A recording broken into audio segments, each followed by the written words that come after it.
G'day and welcome to the guide video for the GlowBit Matrix 8x8. To follow along this guide, you're going to need a GlowBit Matrix 8x8, a Raspberry Pi Pico or a Raspberry Pi, and a few wires. Let's get started.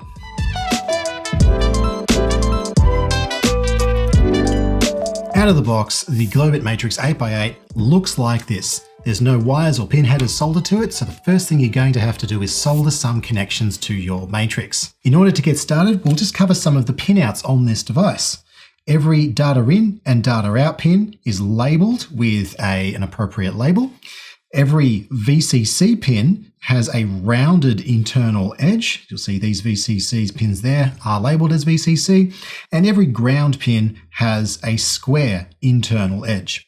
In order to get started with this device, you only need 3 connections. All of the other pads are there, so you can make large tiled displays. For today's video, I've got one here that has some jumper wires soldered to it. We'll get started by looking at how to connect the GlowBit Matrix 8x8 to a Raspberry Pi Pico. The 3 connections you're going to need to make are a ground connection, a power connection, and a data connection. We'll start with a ground connection. We'll be using this black wire here and connecting it to a ground pin, which is the 3rd pin down from the top left corner. For a VCC connection, we're going to be taking the red wire and connecting that to the V-bus pin on the Raspberry Pi Pico. These GlowBit Matrix 8x8 displays can draw up to 2 amps when every single LED is set to maximum brightness. This is possibly too much for a USB port, so you will need an external power supply connected to the VCC and ground pins on the back of the device if you want to make a bright display. Lastly, this green wire is connected to the data in. That's going to go to GPIO pin 18. GPIO 18 is the 4th pin from the bottom on the left side when viewed from this way.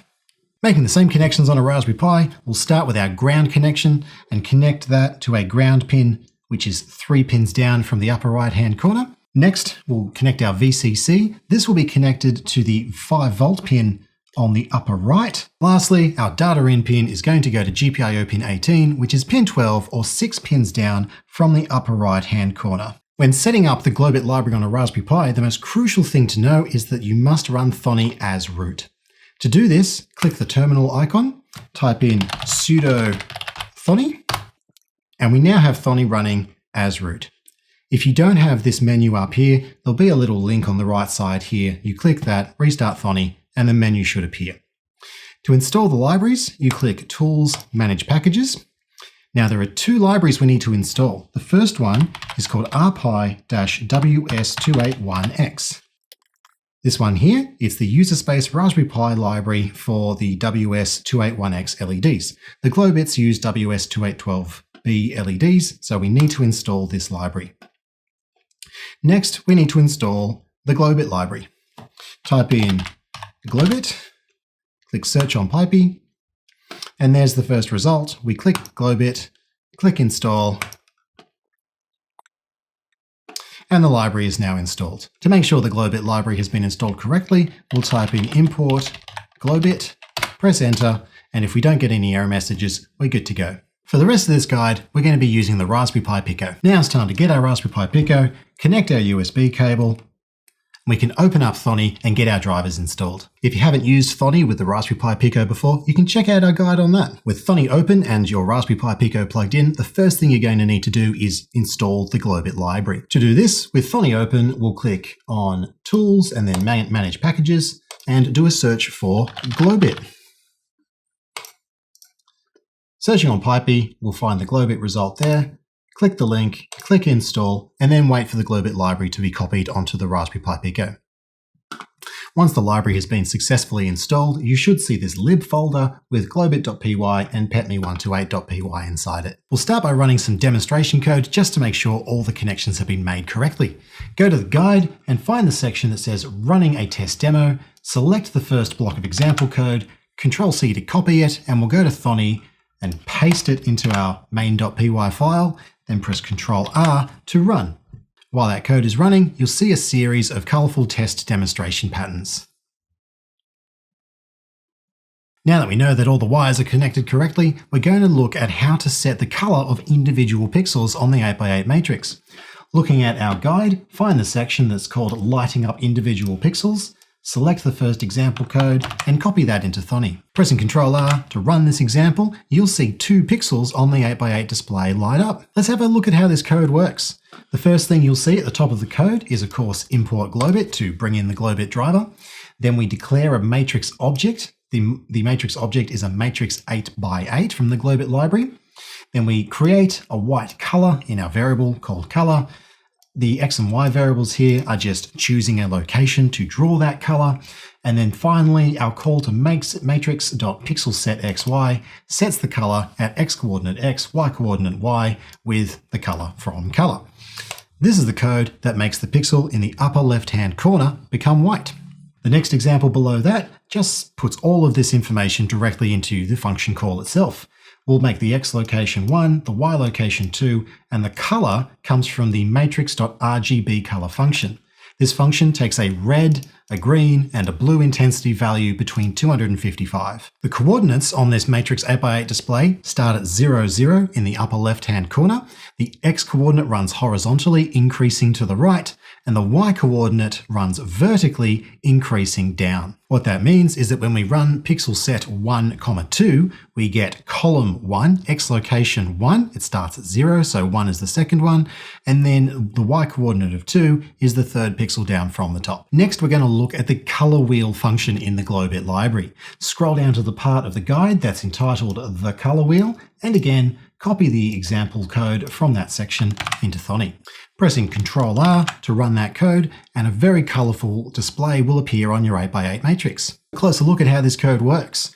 The import GlowBit and declaration of our matrix 8x8 object is exactly the same as the first example. We then have a nested for loop that loops over every single X and every single Y coordinate on the 8x8 display. Each time this loop goes through, we get a new color from the color wheel. The exact color that we get is some function of the pixel coordinates, and that is what causes the gradient across the screen. Once we've got a color, the matrix.pixelsetXY function is used to set the X location and Y location to some given color. Lastly, we call the matrix.pixelShow function because this is what actually copies an internal frame buffer to the physical display. Next, we're going to look at how to do scrolling text on a single 8x8 matrix. In the guide, scroll down to the section that says scrolling text, and as before, copy the first example into Thonny. Hitting Ctrl R to run this example, you'll see some text scroll across the 8x8 display. Having a look at how this code works, you'll see a couple of key differences with the previous examples. At the top, when we declare our matrix object, we pass it a keyword argument rate limit characters per second. What this keyword argument does is intentionally limit the frame rate of the display so that the scrolling text goes at a reasonable speed. The next thing we do is called matrix.addTextScroll. That is the first step in making some scrolling text appear on the 8x8 matrix. The second thing you need to do is call matrix.updateTextScroll, followed by a matrix.pixelShow, and roll that inside a loop. What's happening here is every time matrix.updateTextScroll is called, it moves the text 1 pixel along the screen, and then calling pixelShow displays that frame buffer information to the physical LEDs. This needs to be done so long as scrolling text is still there to be scrolled across the screen. So this matrix.scrollingText variable stays true until the text has finished scrolling all the way across the screen. Scrolling down in the guide a little bit, there's a second example which is a little bit simpler, so we'll copy and paste that into Thonny and then have a look at how it works. As before, we're limiting the update rate to 1 character per second, so that's 1 character scrolling past each second. Then the addTextScroll function call now has, most crucially, the blocking equals true keyword argument. What this does is it automatically scrolls the text across the screen inside this function. As a result, this function doesn't return until all of the text has finished scrolling. The color argument here just makes the text a different color. This time it's being specified with a custom RGB value. Pressing Ctrl R to run this example, you'll see the scrolling text go across the screen in a green color. Heading back to the guide, we're going to scroll down to the section called Filling All Pixels with a Single Color. As before, we will copy and paste that example and then have a look at how it works. In this example, we're using the rateLimitFPS keyword argument to the GlowBit Matrix 8x8 object, just so this example runs a little bit faster than before. Inside this loop, we run through all integers between 0 and 511, and these are used as the argument to the matrix.wheel function. In other words, we're going to run through the color rainbow twice. The matrix.pixelsFill function then fills the entire display with whatever color is being displayed at the time. Lastly, the matrix.pixelShow function copies that data to the physical LEDs. Pressing Ctrl R, you'll see the entire display cycle through the color rainbow twice. Next, we're going to look at how to draw basic shapes on the 8x8 matrix. Scrolling down in the guide to the heading Lines, Rectangles, Triangles, and Circles, you'll see a large table that documents briefly how all of the graphics primitives work to draw basic shapes. There's a line shape, a rectangle fill, which just draws a rectangle and then fills it in with a solid color. There's a way to draw circles, and you can also draw triangles. For now, we'll copy and paste the example, and then we'll change it to draw a different shape later on. Taking a brief look at the code, you'll see it creates a matrix 8x8 object, just like all the other examples, and then it calls the matrix.drawRectangle function. What we're doing here is drawing a rectangle with the top left corner at pixel 00 and the bottom right corner at pixel 77. The last argument, matrix.white, just specifies the color that the rectangle is going to be drawn with. Pressing Ctrl R, we'll see that a rectangle is drawn around the perimeter of the GlowBit display. Let's remix this code slightly by, say, drawing a circle. To do this, we're going to replace matrix.drawRectangle with matrix.drawCircle.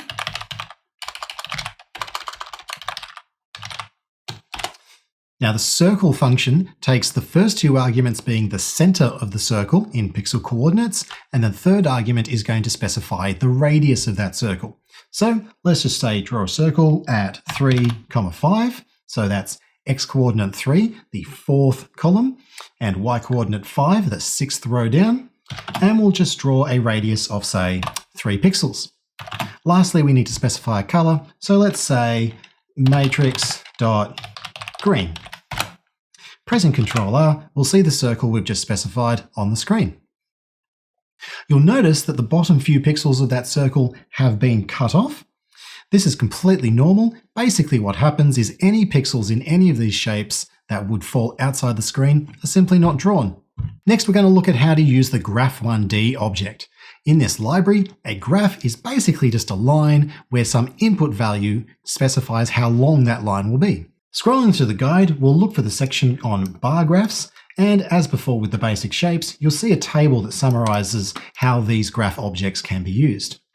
For now, let's just copy and paste the first example, and then we'll look at how it works. There are several important keyword arguments that control how these graphs are going to be drawn. Firstly, we need to specify an origin. This is just an XY coordinate that specifies where the graph will start to be drawn. Next, we have a length. This controls, like it says, how long the graph will be at maximum value. Then we can control the direction. The direction can be up, down, left, or right, so you can draw a graph line in any direction on the matrix display. And lastly, perhaps most importantly, we specify what the minimum and maximum values of that graph will be. If you plot the minimum value to the graph, that will be no pixels on, and plotting the maximum value will be the full length of the line. These graph objects are really useful because you can plot 8 physical values, such as a temperature plus something like a tilt from an accelerometer or perhaps an ADC value. Lastly, we're going to look at drawing plots. A plot differs from a graph in that a plot plots the history of a particular value. In other words, it draws a function of time. In the guide, scrolling down to where it says plots, you'll see a summary of all of the different plot arguments. As with graphs, they take an origin, but unlike graphs, they take both a width and a height. These are a 2D plot. You then get a minimum and maximum value. These effectively specify what the lowest and the highest value on this 2D plot is going to be. You can then specify the color of this graph, and you can also specify whether or not it draws bars. If bars is false, it draws a single dot per data point, and if bars is true, it draws a line per data point. Scrolling down a little bit further, we can find the first example, and we'll copy and paste that into Thonny. This particular example uses the sign function in order to generate data to be displayed as an example. If you look at the code, we generate a graph 2D object and only specify the minimum and maximum values to be just over and under 1. Next, we specify bars equals true, just so more of the plot area gets filled in for aesthetic reasons. Then we have a loop that calls matrix.updateGraph2D, followed by our graph object, and then we generate some test data with a call to assign function. Lastly, we call pixel show to actually update the LEDs. Let's press Ctrl R and see what that looks like. These Graph2D objects are really great if you want to plot the value of something you're measuring along with a history of that value. Hopefully the examples in this video have provided some amazing inspiration for your own projects. If you make something cool or just have a question, leave a comment on the article for this video.